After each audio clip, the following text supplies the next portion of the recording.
और हरियाणा के बाद एमपी के नेताओं को अब महाराष्ट्र में डर सता रहा है।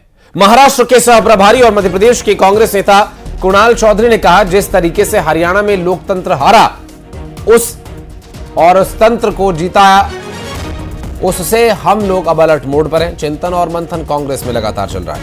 कार्यकर्ताओं को और भी अधिक सतर्कता से तैनात होने के निर्देश दिए गए ताकि महाराष्ट्र में ईवीएम के जरिए बीजेपी जीत न सके।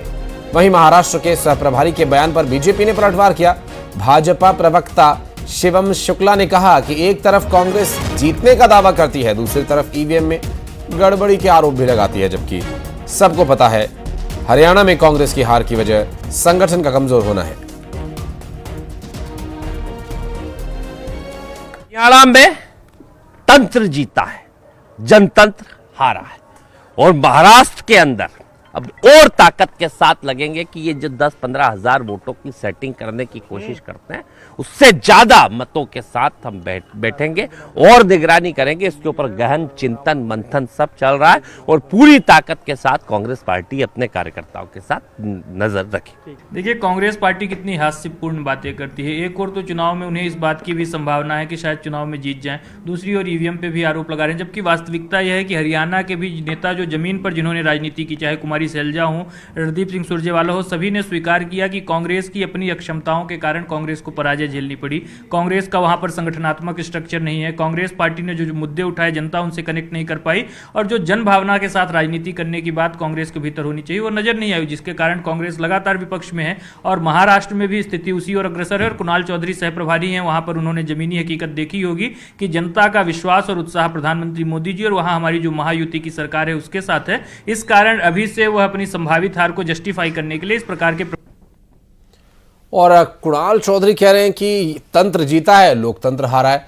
अभिनव बरौलिया साहब कांग्रेस पार्टी से, अजय धवले साहब बीजेपी से हमारे साथ जुड़ गए। आप दोनों का बहुत स्वागत है। अभिनव जी, पहला रिएक्शन आपका मैं लेना चाहूंगा। कुणाल चौधरी कह रहे हैं कि तंत्र जीता है, लोकतंत्र यहां हार गया है, लेकिन ग्राउंड पर हरियाणा में क्या हो रहा है कुमारी शैलजा भूपेंद्र हुड्डा के बीच, रणदीप सुरजेवाला के बीच, ये तो पूरी दुनिया ने देखा। एक मंच पर जब ये नेता नहीं आ रहे थे तो पार्टी भला कैसे जीत पाती है? अभिनव जी देखिए, ये तो मैं आपको एक तंत्र वाली जो बात कर रहे हैं आप, हरियाणा में 40.09% वोट कांग्रेस को मिला। हाँ। और 40.90% वोट, मतलब मात्र 0.90% वोट ज्यादा बीजेपी को मिला। और बीजेपी को 48 सीटें मिली और कांग्रेस को 33 सीटें मिली। हाँ।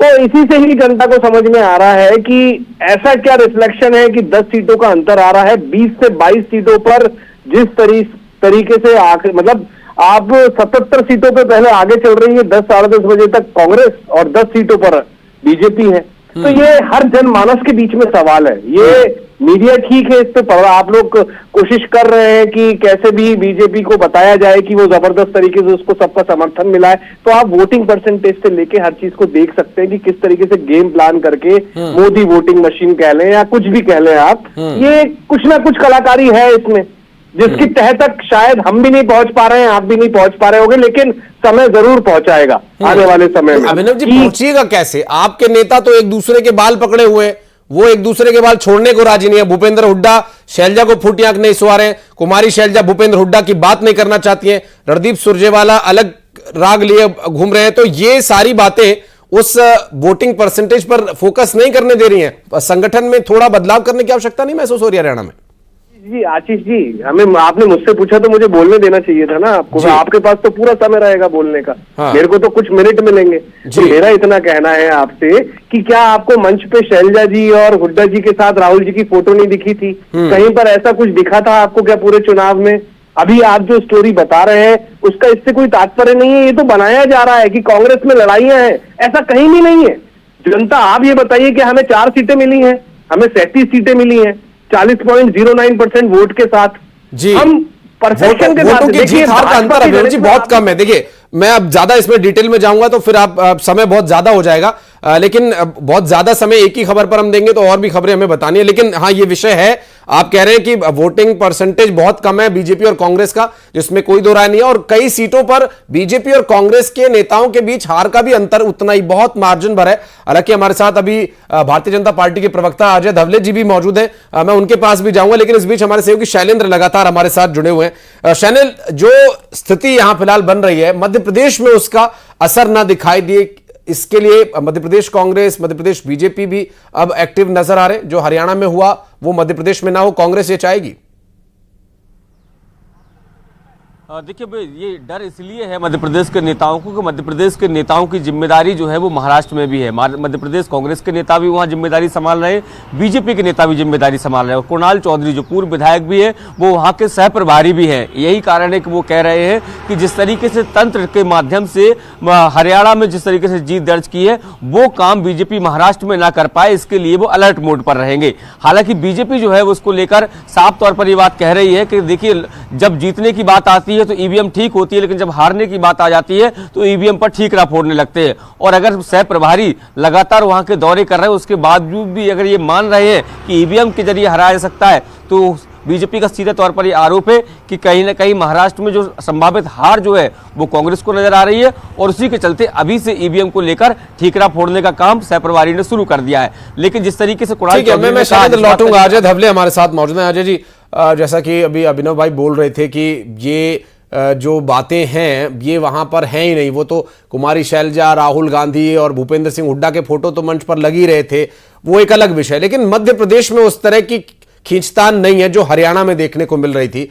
क्या परिणाम फिर भी वही जो वो अभिनव जी कह रहे हैं कि मोदी वोटिंग मशीन कह लीजिए या फिर जो भी कह लीजिए, ये इस तरह के आरोप आखिर लोकतंत्र पर और चुनाव आयोग पर कब तक लगते रहेंगे? देखिए आशीष जी, मुझे लगता है कांग्रेस का डायलेमा आप समझिए। जम्मू कश्मीर के चुनाव के परिणाम आते हैं, कांग्रेस उसको कहता है कि हमारे गठबंधन को थंपिंग मेजोरिटी मिली, जबकि हमने भी जम्मू कश्मीर के चुनाव नतीजों का विश्लेषण किया और हमने कहा कि हम लोग जहां हमारा स्ट्रांग होल्ड था वहां हमें वोट मिले, जहां नेशनल कॉन्फ्रेंस का स्ट्रांग होल्ड था वहां उन्हें वोट मिले।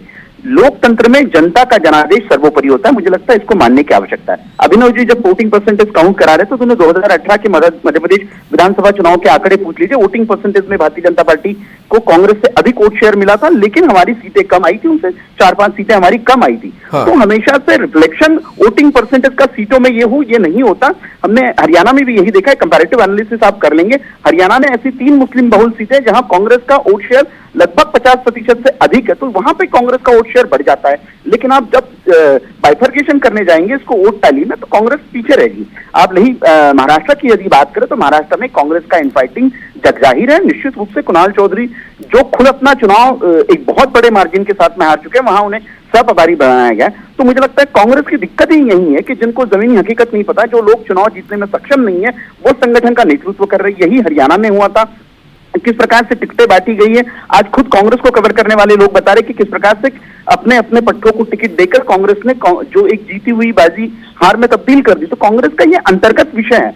रही महायुति की बात, तो महायुति ने विगत पूरे 5 वर्ष या उसके पहले हमारे 5 वर्ष की सरकार, हम लोगों ने 10 वर्षों से मध्य प्रदेश महाराष्ट्र में जो विकास किया उस विकास को वोट मिलने वाला है। हमारी मध्य प्रदेश के नेता महाराष्ट्र में जाकर जिम्मेदारी संभाल रहे हैं और महाराष्ट्र में आगामी जो चुनाव है वो बहुत मायने रखते हैं और काफी एक बड़ा ये लोकतंत्र का महायुद्ध होगा। 2 बड़ी विचारधाराओं के बीच बीजेपी और कांग्रेस एक बार फिर से यहाँ चुनावी मैदान में होंगे। बहुत बहुत शुक्रिया आपका हमारे साथ बातचीत करने के लिए, बहुत बहुत धन्यवाद आप दोनों का समय निकालने के लिए। और बढ़ते हैं आगे, अब फटाफट अंदाज में खबरें आपको दिखाते हैं। शुरुआत करते हैं सुपरफास्ट 100 की।